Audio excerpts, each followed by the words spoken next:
Nako, breaking news, Medialdea po, biglang nanigas po dito sa speech po sa ginanap po sa Davao, sa birthday po ni Tatay Digong, no? Ito po ay talaga inulam po rin ng batikos ito, si Salvador Medialdea, dito sa inatake sa, sabi daw, drama lang daw ito nila Bongo para daw makakuha ng simpatya. Ano ba naman kayo? Meron ba bang drama? Matanda na yung tao? Ang tanda na ni Medialdea, saka nakita nyo naman doon sa ICC, marami siyang sakit, may mga sakit na siya. Hindi katulad ito ng mga masasama dyan, yung kagaya ng matanda dyan na ma-blue ribbon na, sa kasi school bukol, matagal talaga buhay ng mga yon, di ba? Kasi niya, di ba sabi niya, pag masama ka, masamang damo ka, mahirap kang mahirap kang, di ba sa bakuran mo, inuhugot mo yung masamang damo, bukas sa makalawa, meron na naman damo, sabi ng matatanda, mahirap patayin. Di ba? Eto kasi si Medialdea, ang dami ng sakit nito. Anong drama siya sabi nyo? Ito po yung actual po na si Medialdea ay nanigas bigla sa hindi malaman dahilan. Pero ayon po sa mga balita, may parang atake daw ata, high blood, o may samasakit sa kanyang parte na biglang nanigas siya na hindi ko alam kung anong baka cause nito, high blood o ano, tumaas ang sugar, bumaba ang sugar, vertigo. No, pero ang hinahinala ng iba, ayon sa pinakamalapit, tumaas daw ata ng presyon ng dugo, no? Ito po, panoorin po natin si Salvador Medialdea, dati Executive Secretary. Ito po. Si Bongo, ano siya, nag-alala, kitang-kita mo yung pag-aalala ni Bongo. Pero, kasi si Medialdea, yung ganyan, normal na sa kanya yan, yung parang, umaano siya, normal yan siguro sa kanya, no? Pero, eto, medyo masama yung kalagayan niya ngayon, medyo, pinapahinto na siya ng tao, na tubig, parang gusto na pahintuin muna, no? Sagot niya sa akin, dili ko pinakalisod.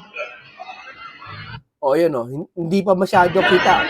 Napatayo na si Bongo dito. Pero pinipigilan ng mga tao.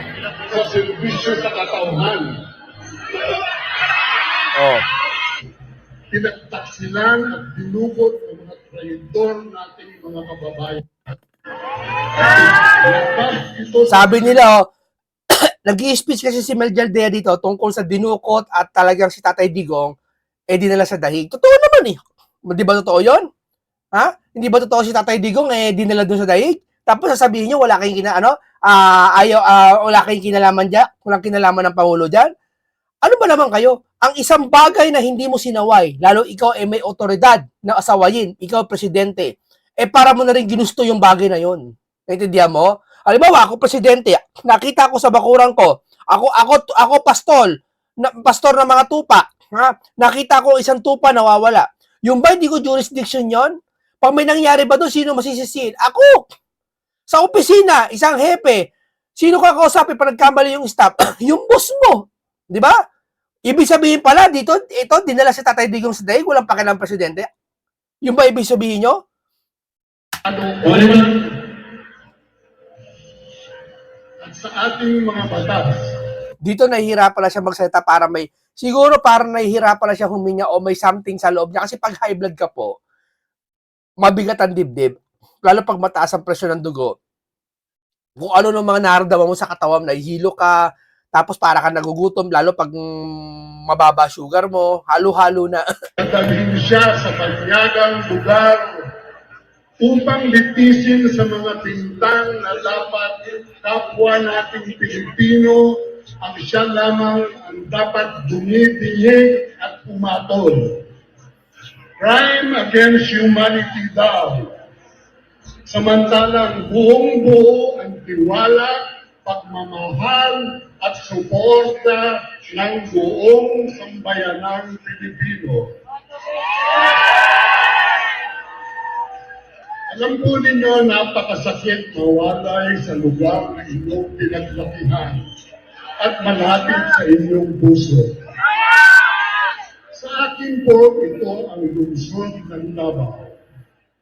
Nung ako po ay nasa murang edad pa lamang, ang aming pamilya ay pilit na lumipat sa ibang lugar upang ilayo ang mahal kong ama sa pagsubok sa politika. Ito, malapit na siya atake dito. Ito matapos ko muna to. Ito, gusto ko sabihin to. baka makalimutan ko pasensya na kayo Alam nyo kasi, yung mga nagsasabi pitatawanan si Salvador Medialdea, inatake, pitatawanan, mga walang puso yan. Kalamitan dyan, hindi naniniwala sa Diyos. At totoo yan, hindi naniniwala sa Diyos yung mga yan. Maniwala kayo sa akin. Huwag kayo magpanggap na naniniwala kayo sa Diyos. Wala kayong Diyos, maniwala kayo sa akin. Lahat ng tuwan-tuwa, sige, palagay natin si Tatay Digo, masama, minura niya ang Diyos. Sapat ba nagantihan mo na masigit doon? Para ka rin mamamatay tao niyan higit pa, katumbas. Sabi ng Biblia yan. Di ba? Biruin mo, si Tatay Digong, ito dapa na. Di ba sabi niya ng matatanda, may kasabihan, pag dapa ka na, tama na, tigilan mo na. Katwiran din ng mga tulpo yan dapa na, tigilan mo na. Sumuko na Okay na, nahuli na Ayaw mo pang tigilan. Sumuko na O sige, alam namin hindi nyo mauunawaan yung ginawa ni Duterte pa sa bayan. Na lahat ng kriminal, pinananagot niya, lahat ng mga oligarko, pinananagot niya. Katulad na nangyari kay Seto Marcoleta ngayon, nilalabanan niya lahat ng mga tatiwali sa gobyerno, pero ayaw nyo. Nagagalit kay Seto Marcoleta. Ganyan din nangyari pa noong ni Cristo Di ba? Galit sa mga masama, pero pinako si Cristo. Kaya kayo, hindi kayo naniniwala dyan, hindi kayo naniniwala sa Diyos. Maniwala kayo, wag kayo maniniwala yan. Lahat po, hindi naman lahat. Dito po nakaramitan po sa mga kumukutsa kay Pangulong Duterte, hindi naniniwala sa Diyos. Maniwala ho kayo sa akin. Sipin mo, ikaw ito bago makalimutan. Si Sara daw, pasyal daw ng pasyal, hindi mo kasi naranasan yung tatay mo dalhin sa ibang bansa, hulihin. Kapag dumating ang araw sa ibang kaparaanan na hiniwalay ka sa magulang mo, kahit may edad ka na, iiyak ka ng dugo, luluha ka, tandaan mo yan. Wala kang galang sa magulang, wala kang respeto sa magulang, bastos ka. Kaya kasi sabi ko ganyan itong mga to, walang Diyos tong mga to, di ba? Hindi inaunawaan hindi inaunawaan mga congressman, si Sara daw, pasyal ng pasyal sa dahig. Hindi mo kasi alam pakiramdam ng tatay na mawalan, na hinuli sa ibang bansa. Hiwala kayo kasi hindi nyo minamahal si tatay nyo. Pero kung mahal nyo tatay nyo, kung mahal nyo magulang nyo, hinuli ng ganito sa kahit anong kadahilanan man, masama man tatay mo, hindi. Tatay mo pa rin yan. At may puso ka pa rin na asikasuhin yan. Kahit ikaw vice president sa Pilipinas, presidente ka, dadalawin mo yan. Sabihin ko sa'yo, diyan ka galing. No? Ayaw nila, galit na galit sila, ba't daw si Paolo Duterte, Pulong Duterte, nadudun lagi sa dahig. Ayaw nila, ganun sila kasasama ugali. Pinapakita ko lang kasi wala nakakita nito Buti nandito ako, pinapakita ko sa inyo kung anong mga ugali ng mga yak. Ayaw nila, tatawanan nila, si Duterte, buti niya, hindi dyan. Okay, kutsain nyo. Andiyan si Duterte sa dahig, okay. Okay, granted. O sige na, andiyan dyan na si Tatay Digong sa dahig. Okay, mamamatay na siya, okay na. Pero yung pigilan nyo, yung damdamin ng isang anak at isang tatay, yung tatay gusto makita ang isang anak, wala kayo nun. Hindi nyo maramdaman sa puso nyo nun. Isa lang ibig sabihin yan, wala kasi pinamumugaran yung puso nyo, hindi nyo pinamumugaran ng Diyos sa inyo, wala kayong Diyos. Di totoo yan. Nasa banal na kasulatan yan napakasakit ng ginawa ng kay Tatay Digong. O sige, granted. Hinuli sa Tatay Digong, hindi na makakauwi. Okay, granted. Pero kukutsain mo pa. Ang sama nun, walang kasing sama yun. Walang kasing sama yung ginagawa nyo. Biruin mo. Dinaig nyo pa yung impyerno. I always pleaded for my parents to allow me to stay in Davao City with my relatives. Ngunit hindi ako napagbigyan. Ano pa kaya kung ikaw ay pilit na iniwalay sa lugar na iyong pinamunuan ng may buong tapang at malasakit bilang punong bayan, pangalawang punong bayan, at representante sa higit kumulang na 30 taon at higit sa lahat 6 na taon bilang Pangulo ng bansa. Noong pagkikita namin sa loob ng kanyang pigitan, tinanong ko siya kung ang pinagdaanan niyang panggigipit, pagtukot at pagtataksil ng mga Pilipinong traidor. Talaga, ngayon lang nangyari to. Ngayon lang, dati, yung administrasyon ni Duterte ang naaapi yung mga kriminal. Yung mga mayayamang mapagsamantala. Yung mga tiwaling politiko ang nangaapi. Ngayon, iba naapi ngayon. Ang naapi ngayon, tagapagtanggol ng mga nangaapi. Si Libiste, ha? Ginagawa nila, may loko-loko daw. Si Marcoleta may topak daw. Si Henry Marcoleta may topak daw. Si Guanzon daw, buwangson. Ha? Si Sara daw, sayad. Lahat sa kanila, may baliw sa kanila yan. Yan ang baliw sa kanila. Walang pinagkaiba yan doon sa mga humuli kay Kristo. Si Kristo pinagkamalang ganyan din. Yan. Kaya sasabi ko sa kanila, wala silang Diyos eh. O kasi ganyan na ganyan. Kuhang-kuha nila style ni Satanas. Kuhang-kuha nila style. O, biri mo lahat, ginawang baliw ng mga yan. Eto na pala baliw ngayon sa panahon ngayon. Ha? Biri mo pati si Baligod, at Tony pati 18 Maris, baliw, may topak. Eto na pala may topak sa inyo, pero yung napatunayan, kumuha ng pera, walang topak sa inyo. Ha? Walang ethics complaint man lang, walang reklamo, walang investigasyon nangyayari. Ha? Samantalang ito, hindi naman sa patunayan, no, pero nakikita mo naman kung gaano porsige na sila Senator Marcoleta, sila Libiste, lahat tumitindig para sa katiwalaan, galit na galit kayo. Di ba? Yan na natutunan nyo sa mga amo nyo. Hindi naman kayo kikilos wala sa amo nyo eh. Di ba? Kung ano ang puno, siya ang bunga. Yan ang natutunan nyo sa pagiging ano nyo dyan. Di ba? Dapat kung galit kayo kay Duterte, galit lang kayo kay Duterte. Mga DDS, sige galit kayo sa DDS. Ano yung ginawa ng DDS sa ayaw nyo sa administrasyon niya? Okay, galit kayo, granted. Pero yung sasabihin mo, galit ka dahil may tumitindig na sa panakatiwalian, ay hindi na normal yan. Hindi normal yan. Kahit ikaw, bayaran ka eh. Alam mo limitasyon mo eh. Alam mo yung kakayahan mo eh. Alam mo yung kapasidad mo eh. Kahit bayaran ka eh. Yung konsensya mo eh. Tatamaan ka pa rin eh. Di ba? Pero hindi, itong mga to walang konsensya. Oo, lahat ng titindig para sa bayan, para sa tama, galit sila, babatikusin nila, sasabihin, si Senator Marcoleta, kasuhan sa SOSE. Isa na dyan yung chairman ng Blue Ribbon. Oo, di ba? O iba pa pupunta sa Kalayaan Island Group, nag-helicopter pa, nag-picture pa si Carpuet. Doon, sumama doon, kasi mag-i-eleksyon. Ito magpusyador na kaya, di ba, talo yan? Wala atang 1 bilyon ng boto niyan. Di ba? Yan sila, ganyan sila, publicity sila. Oh, puro ganyan sila. O yan ba, nasa katinoan ng pag-iisip? Yun. Yung mga sasabi, baliw daw si Sara, may sayad daw si Marcoleta, si Buwangson daw, Guanzon, lahat sila, ginagawa nila may tama pag-iisip. Sa madaling salita, kapag ikaw nakakita ng isang karnaper at sinabi mo yung karnaper nakita mo, sasabihin kanilang baliw. Yan sila.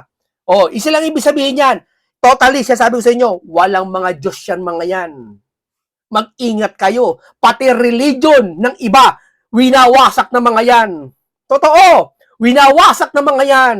Yan na natutunan nila sa relihiyon nila. Sa bagay, wala silang relihiyon. No?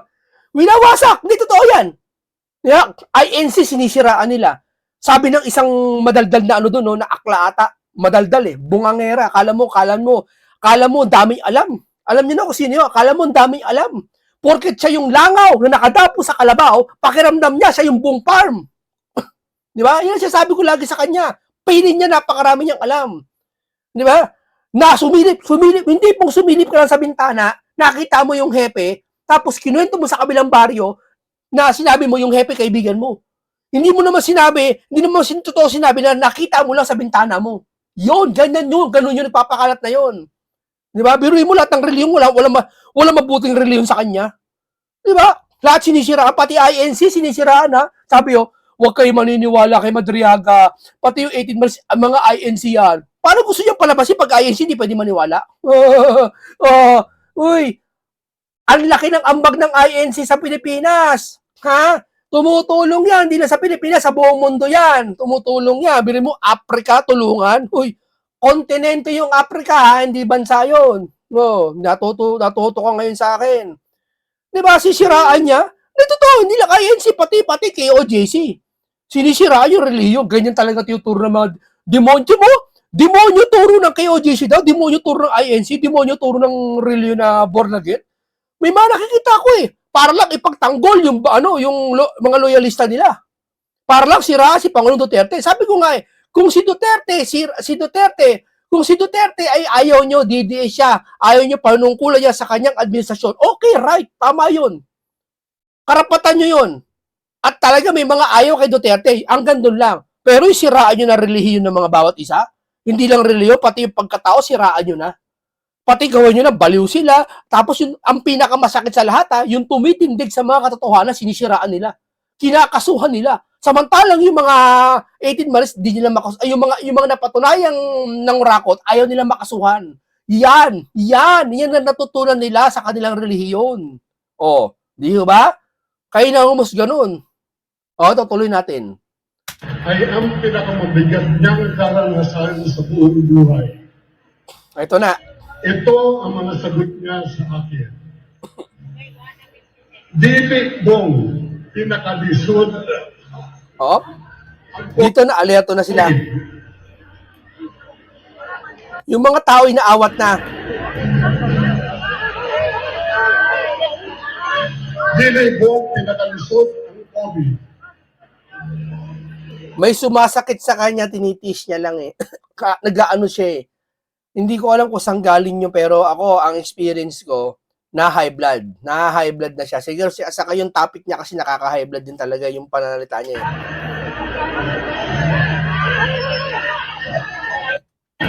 Parang pinapatigil na siya tapos gustong painumin ng tubig muna. Tapos yung alala yata, nurse yata yung personal nurse yata yung lumapit. Dili Bong, pinakalisod ang COVID. Tamo, pinipilit ka pa rin magsabi ng katotohanan. Katotohanan yung sinasabi niyo eh. Gagalit kayo? Ayaw nyo na naman. Pag katotohanan, ayaw nyo, ganyang kasasama itong mga to. Biruin mo tinitira relihiyon, tinitira pagkatao, tinitira yung kabutihan. Eh, anong tawag nyo sa kanila? Tatawagin nyo ba kabutihan yung mga yan?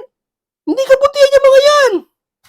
Pero apil na ni sa serbisyo sa katauhan. Ayan na.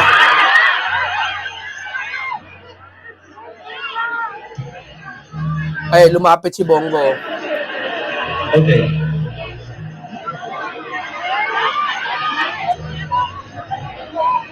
Natatakot sila hawakan kasi baka may mapasama lalo eh. Kasi pag ganyan, hindi yan basta-basta hinahawakan. So may leak. Nakita nyo? Dito tayo, magbasa tayo ng mga komento dito. Dito tayo, tayo dito ng mga ano. Ayan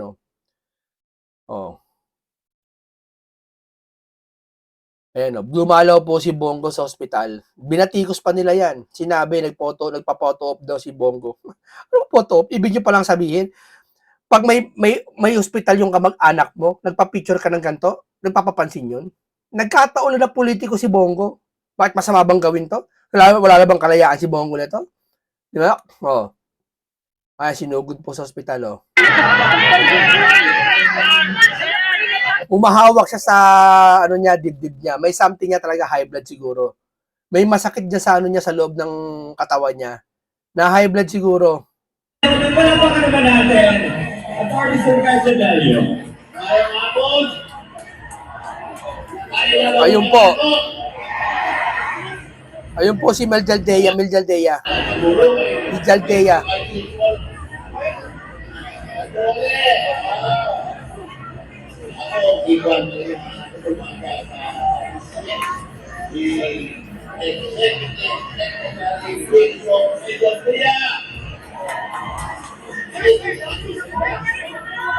Nakahawak siya sa dibdib niya eh. May something na masakit eh. Baka sa puso eh. At tingin ko baka sorry lang baka enlargement, yung pag lumalaki yung puso.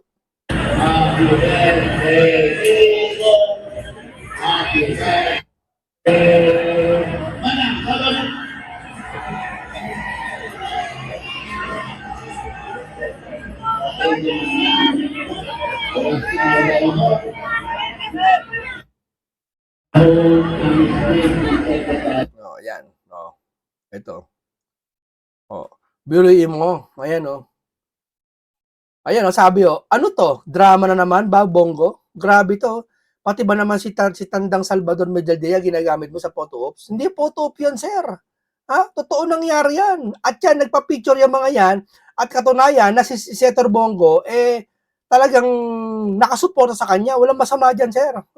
Salvador Medialdea, okay na, pwede na akong bumalik sa birthday rally para kay Duterte.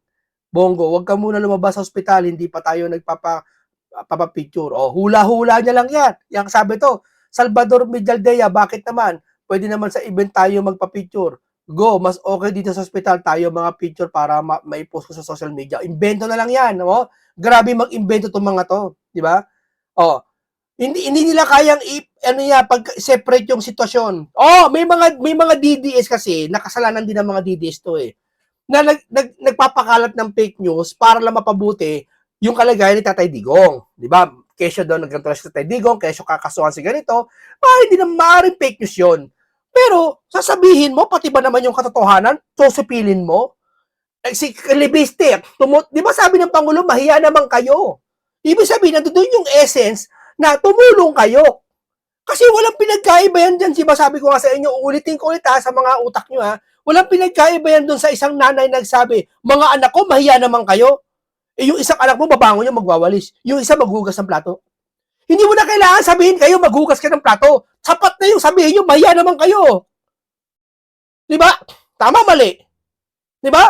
Kaya yung sinabi ni Pangulong Marcos na mahiya naman kayo, automatic, may kimoy-kilos bilang isang lingkod, isang public servant, isang senador, si Senator Marcoleta, isang mga congressman. Kaya pagkasabi niya mahiya naman kayo, nandun yung essence na kung saan magtulungan tayo.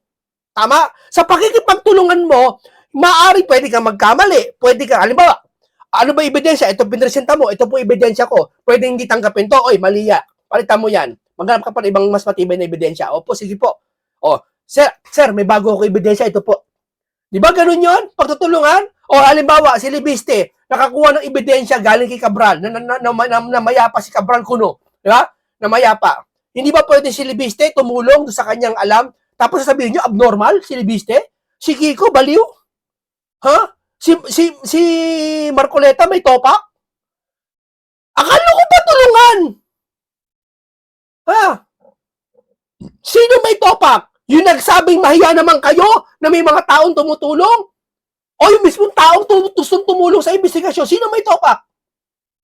Eh di mas masarap sabihin yung may topak na mahiya naman kayo. Bakit? Hindi niya sinasaway. Diba? Hindi dapat, kahit hindi sawayin ng presidente dahil busy na rin yung, alam natin busy yon. Maraming mga umiikot sa Pilipinas yung busy pa Pangulo. Yun na nga lang yung kayo mga alagad ng Pangulo. Hindi alagad, kayo mga taga-suporta ni Pangulo. Na kayo na lang mismo ang sumabi na oy, mga taong bayan, tumulong kayo. Lumabas, halimbawa si Marcoleta. Marcoleta, ano ba dala mo? Ito dala ko. Yung may chart ako na may possible, ito may kasalanan. Patingin niya. Ano pa tulong mo, Baligod, tsaka may defensor. Ito, 18 pa rin, tsaka si Gutesa. O yan, mas maganda, pati imbestigahan natin. Wala. Meron bang masama?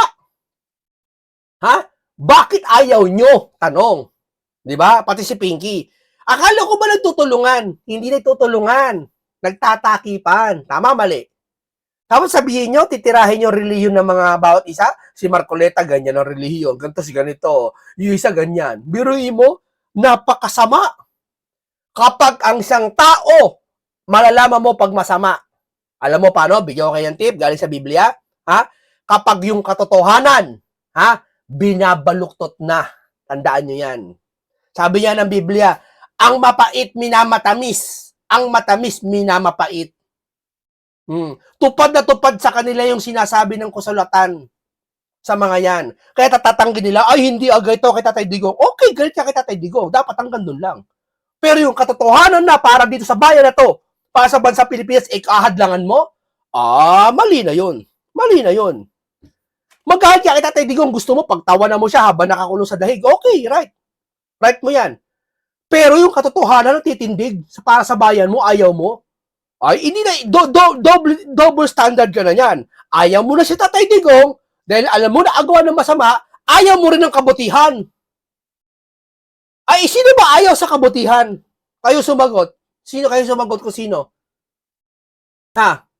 Yung mga tao ba na yan? Hindi. Yung kanilang boss. Sino? Yung siya, Satanas. Yun. Kaya kanina, pamagat ko, hindi naniniwala sa mga Diyos itong mga to, maniwala kayo. Sasabi lang nila yun. Basta lahat na bumabatikos sa mga kabutihan na lumalabas para sa katotohanan sa bahay na to, hindi sila naniniwala sa Diyos. Kaya pag hindi sila naniniwala sa Diyos, wala nang parte sila. Kaya wag nyo nang pansinin yung mga yan. Kasi yan, walang paroroonan yan. Hindi kayang paliwanagan yan. Oh. Okay, maraming salamat po. Hanggang dito lang po tayo. Nabigyan ko kayo ng masustansyang pag-uusap.